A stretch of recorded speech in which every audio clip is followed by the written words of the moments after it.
প্রচণ্ড, মানে বেরোনো যাচ্ছে না, লু বইছে, সব শুকিয়ে যাচ্ছে। মানে গ্রীষ্মকালে এতটা শুষ্ক আশা করিনি।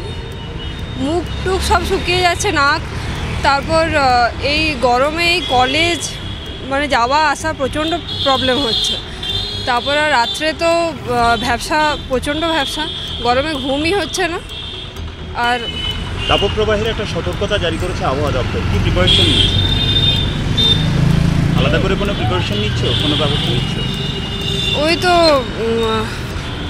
গামছা টামছা ভিজিয়ে মানে বাড়িতে টাঙিয়ে রাখছি জানলা ধারে। তারপর আপনার টক জাতীয় খাবার একটু বেশি খাওয়া। তারপর কিন্তু তাতে কি রেহাই মিলছে? কিচ্ছু মিলছে না। তারপর হালকা যদি কোনো পোশাক পরা যায় হালকা কালারের, তাহলে তাপটা একটু কম লাগতে পারে। মানে ডিপ কালারের পোশাক না পরাই ভালো।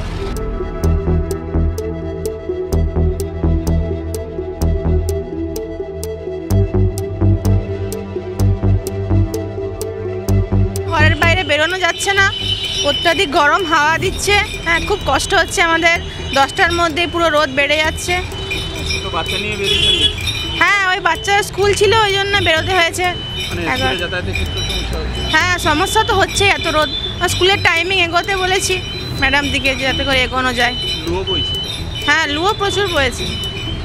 ইতিমধ্যে তাপপ্রবাহের সতর্কতা জারি করেছে আবহাওয়া দপ্তর বাঁকুড়া জেলায়। তো সেজন্য আলাদা করে কোনো প্রিপারেশন নিচ্ছেন? আমাদের গ্রামে মুখ চোখ ঢেকে যতটা সম্ভব বেরোচ্ছি, বারবার গ্লুকোজের জল খাওয়া, ডাবের জল খাওয়া, ঠান্ডা জিনিস খাওয়া, এইসবই আর কি। যতটা সম্ভব বাইরে বেরোনোর কম চেষ্টা করছি। তাতে রেহাই মিলছে কিছুটা হলে মিলছে আর কি করে।